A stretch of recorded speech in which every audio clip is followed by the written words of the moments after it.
What's up, everybody? Welcome back to another highly combustible reaction. We're jumping into something awesome. Sabaton history. Lady of the Dark, Milunka Savić. Let's see what we got. Shout out to Martine for the request.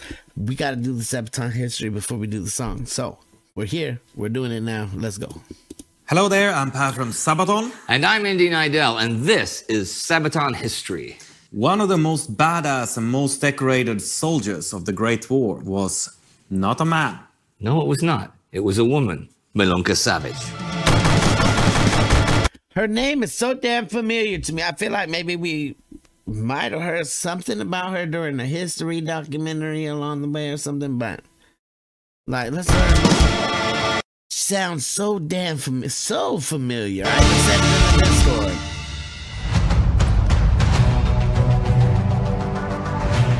So glad I wasn't born during this era.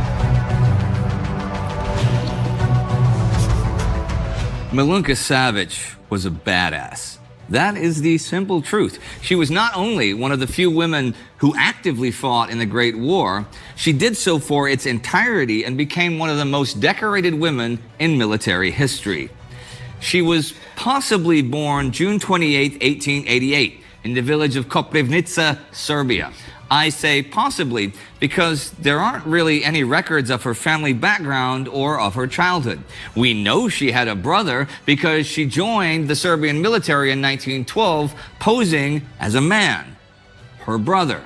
There are claims that she did this so he wouldn't have to serve, but that is not by any means certain. She did, however, want to see active duty, and women were only allowed to be medical staff at the time. She soon I am 100% certain we've heard of her story. got plenty of action, fighting Somewhere in both the Balkan Wars with a unit known as the Iron Regiment, and was promoted to corporal. She was wounded at the Battle of Bregalnica in the Second War by a Bulgarian grenade. It was the field surgeons who discovered that she was, in fact, a woman.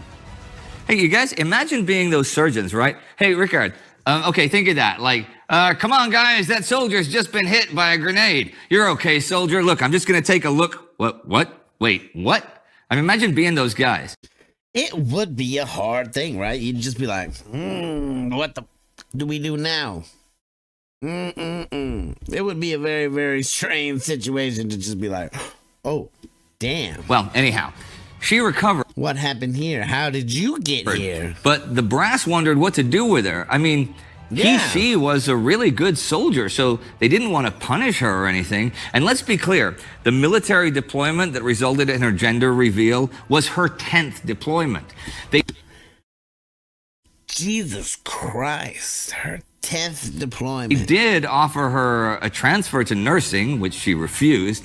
Apparently, she was standing at attention and said she wanted to fight battles for her country and would only accept active service. The officer facing her said he'd think it over and give her an answer the next day. Still at attention, she supposedly said, "I will wait." He only made her wait for an hour before giving her the green light and another chance at fighting. And boy, did she take that chance, because the Great War broke out the next year and Serbia found itself repeatedly invaded. That shit is motivating, man. I just got like this boost of adrenaline. I'll wait for your answer right here at the position of attention, which I don't know. Now, I know not all of y'all are military people, but if you stand at the position of attention for a long time, it hurts. You'll pass out if you lock your knees. Like, there's a whole bunch of things going on there. Like, it's just a savage way to stand. We don't even like doing it for 15 minutes or 30 minutes for any kind of ceremonies. We damn sure don't like it. And if you did it, you would like it either. War broke out the next year, and Serbia found itself repeatedly invaded by hundreds of thousands of Austro-Hungarian imperial soldiers. In November and December 1914, the Battle of Kolubara was fought. But though the Serbs were big underdogs, they not only won, they drove the Austrians right out of Serbia. Milunka Savić became a national hero after that. There were many tales of her actions at Kolubara. She crossed no man's land alone, tossing grenades, jumped into an Austrian trench, and took 20 prisoners single-handedly.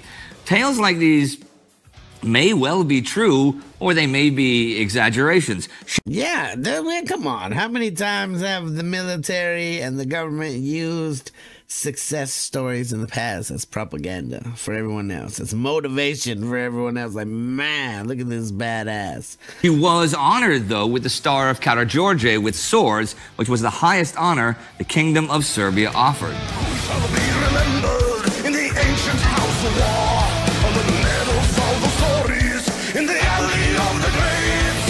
Celebrated hero who has wandered through the dark. She stood before you on that metal shining light. Later on, after the Bulgarians had joined this war and Serbia was again under siege, she cleared out a Bulgarian trench and took 23 prisoners single-handedly, for which she was awarded a second such star. So there was obviously a whole lot of truth. Can you imagine if they had sent her to the nursing ward, though? Do you know how many people would be kicking themselves in the ass? To the tales of her valor. Sometimes you just need a hero for your people to look up to. That last happened at the Battle of Černa. And after that, the Serbian army retreated across the snowy mountains to the Albanian coast. And they only had like 100,000 troops left. They were evacuated by the British and French, and Milunka's unit then became a Serbian brigade in the French army. She was wounded in Tunisia and then fought on the Salonika or Macedonian front until 1918, becoming a non-commissioned officer. She was wounded a total of 9 times and was decorated time and again by a variety of nations, being awarded the Russian Order of Holy George for courage, the British Medal of the Order of St. Michael, winning the French Legion of Honor twice, and also being the only woman in the Great War to win France's Croix de Guerre. How good was she? Obviously very freaking good. Well, one of many exploits was when she was challenged by a French officer in Thessaloniki who couldn't believe a woman was so capable. He set up a bottle of 1880 cognac and said if she could shoot it from 40 meters, she could have the other 19 bottles in the case. It took her just one single shot.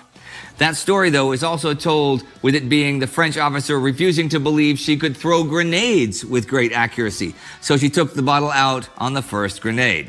But with the amount...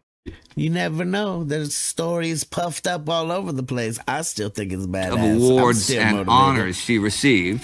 She is certainly one of the most decorated women in military history, if not the most decorated. A whole lot of the stuff people claim about her is very likely accurate. Even post-war, she continued to receive honors and awards, like the Serbian silver and gold medals for her service in the Balkan Wars. The French offered to give her a military pension if she would move to France and live there. She declined, though, and lived in Belgrade in what was Yugoslavia the rest of her life, except under occupation during World War II, in a neighborhood that is now named after her. As for civilian life, well, she didn't have any school certificate and she may have been illiterate, so she worked in a post office and was a janitor in a bank. She got married. She had a daughter, she got divorced, she eventually adopted 3 more daughters, but life really was on a downward trajectory.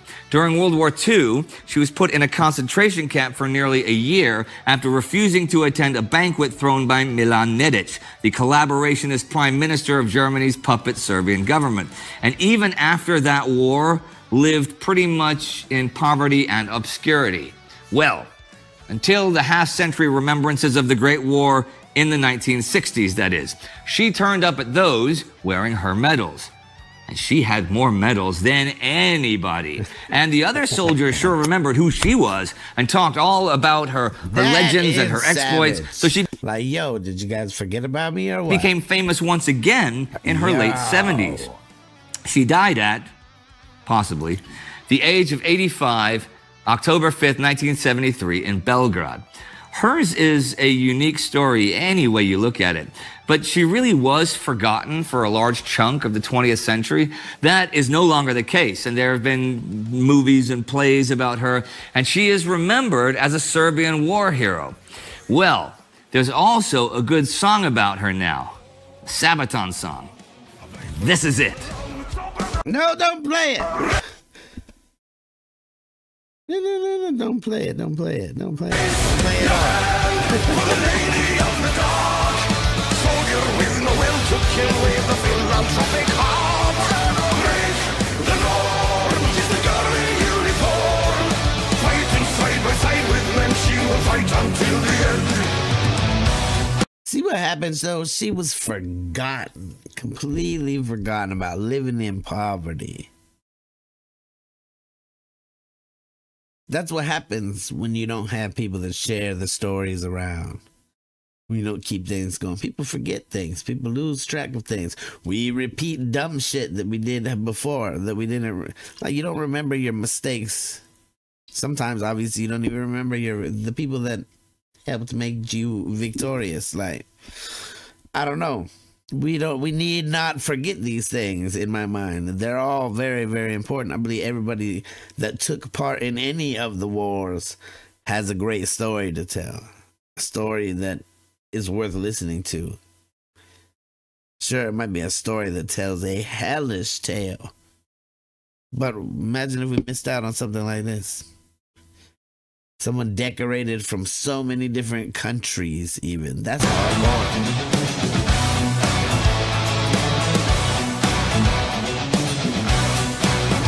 Now, Pirate, I was thinking, what was I going to ask you about this song? And it was going to be about women in wartime, which is the obvious thing. But you have written stuff about other stuff about women fighting in wars, right? Yes, obviously we have the Night Witches, which is also the name of the basically Sabaton ladies fan club. Ladies, I like that it's ladies. Yeah, now there are ladies. Because we're all gentle folk here. Yeah. And we did 2 episodes about Night Witches. Yes. But that was a different war. That's a different war. That's true. Now we're in World War I, and we're looking for people that were extraordinary. And among all of them, I discovered the story about Milunka. It is a fantastic story, and I imagine because you don't think of it, you think, oh well, she fought well and she won all these awards and stuff. But how would you go about winning? You have to be way, way better than your contemporaries. But there are other, great. She had to be really, really good. Great war stories, like the Russian Women's Battalion of Death, which would not be a bad band name if you had a band name that, especially if it was like a folk band, like a nice folk band. But what about? Okay, just for a second, let's stop talking about women during war. Maybe it's something you don't want to talk about. What about women in metal?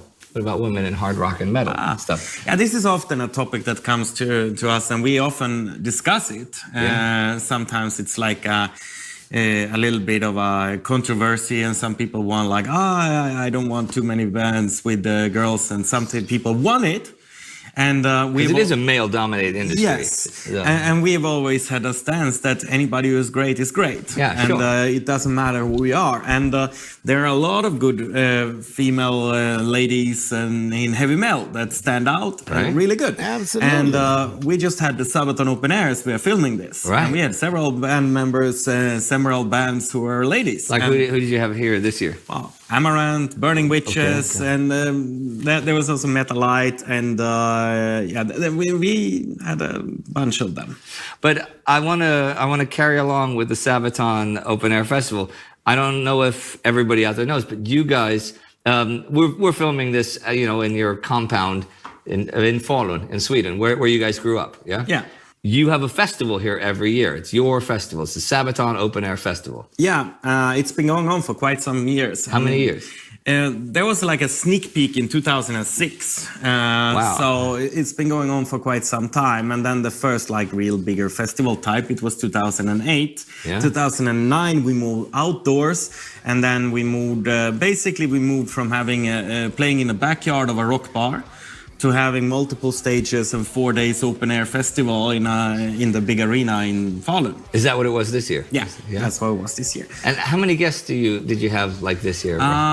We had over the course of the days, we had about 19,000. That's pretty good. So that's good. We had we have always a lot of fans from different nations coming. Shout out to the fans that travel around. I love hearing people just, you know what?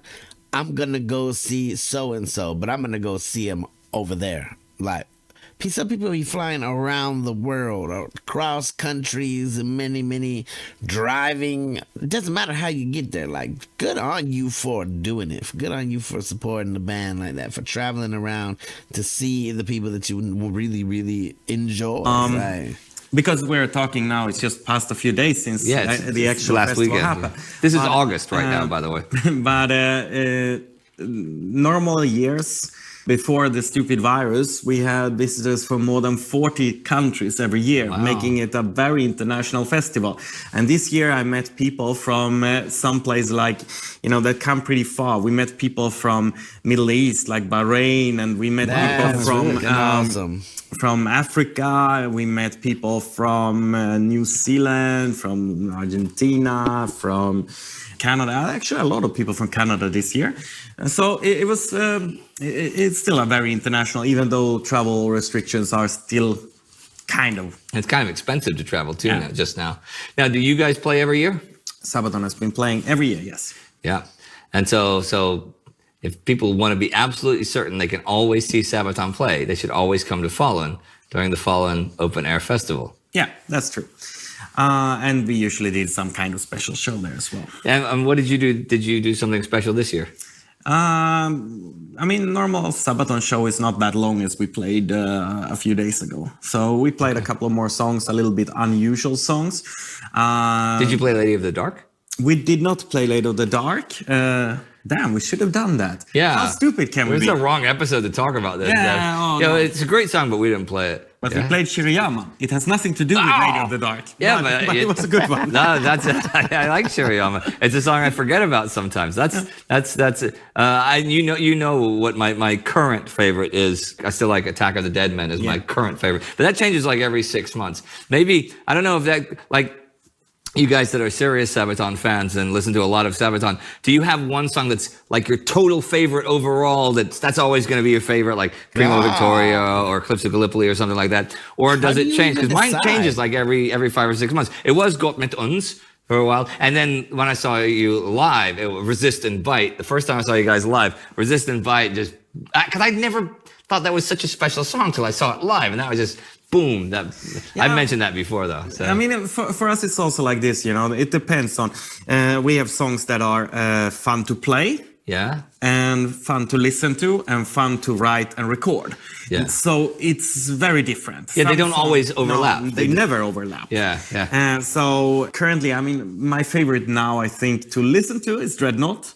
Okay, yeah, it's a great song. To play, it's actually Christmas Truce. Okay. It's so damn emotional.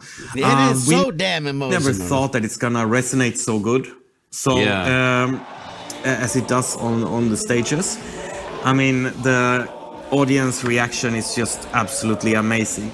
And the Christmas Truce video, like you see Hannes with the grenades, a grenade, right? Which that scene was in. There's a new export heavy metal documentary on Swedish television, which most of the world, I don't think it's been translated, can't see, but it's very good. And it's on the Swedish national television. And that section of you, it's got the scene of Hannes there. And when I think of that, I was suddenly thinking, wait, but Hannes has to deal with women in metal every day, right? Yes. So, obviously, his wife is the metal woman of the world. Yeah, which we managed to gloss over a few minutes. See, that's why when they started talking about women in metal, I was like, I'm not gonna touch it. To go. we didn't even. There's so many women now. Like, if you're still a person that believes that women shouldn't be in metal, like, you obviously haven't been paying attention, because there are so many women that have destroyed that door. It is a wide open now. But that's here's the floor. Yeah. Wait, which camera am I supposed to look at? I'm gonna. So you can either edit that out, or you can make me look a little bit silly. Okay. Well, that's it for today, ladies and gentlemen, and children of all ages, on Sabaton history. Here's the floor, indeed.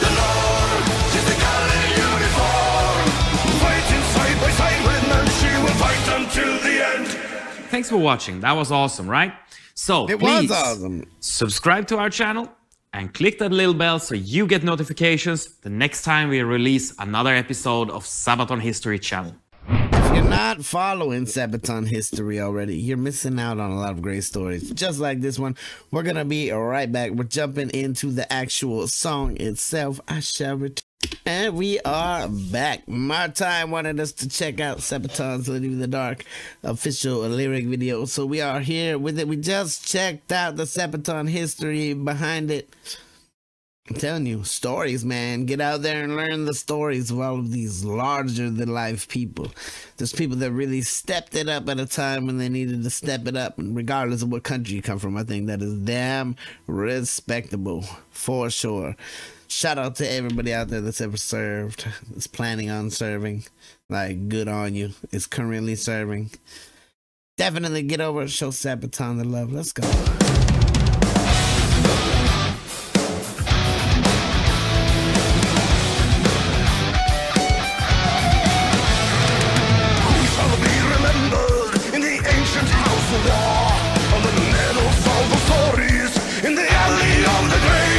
But it's sad because it was almost who wasn't remembered. And that's tragic. We should never ever let giant stories like this one fall by the wayside. On the medals, all the stories in the alley of the graves. Celebrated hero who has wandered through the dark. She stood before you on that metal shining light. Lost in time, returning to the light. Bow before this lady fights for life. So sister, raise your hand for the lady of the dark. Soldier with no will to kill with a philanthropic heart. Forever break the norm. She's the girl in uniform. Fighting side by side with men. She will fight until the end. Not just fighting side by side, but like fighting and winning. Like fighting and staying alive. That's the real winning. Staying alive while you're on deployment. My God. And she went on how many before they figured out who she was? I mean, come on. And then she kept going. Refused the damn nurse corps to do this. I'd follow her anywhere. Let's go. Like to be respected and to change her brother's fate. Took a bullet to earn her freedom and a place among the stars. And she served the Iron Squadron, served the toughest of them all. No fear of dying, for the front line she was born. Sacrifice, she took her brother's place.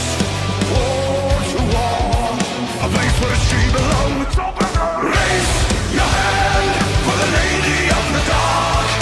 Soldier with no will to kill with a philanthropic heart. Break the norm, she's the girl in uniform. Fighting side by side with men, she will fight until the end.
Hey, I'm saying people will surprise you. Don't underestimate anybody because you might just get shocked down the line. Get over, show Sabaton all the love of the world. Go show Sabaton history, the love. It's been a hell of a learning journey. We definitely have never taken that deep of a dive on her story, and I'm glad we have. We have heard her name though. I like that. From almost forgotten to now you have a song about you. Like, I think that's a pretty good turnaround. Keep the story alive. Share it around. Smash the like button if you liked it. The dislike button, but I won't believe you till the next one of Miley Combustible. You guys be happy, healthy, safe. I love you to the moon and back.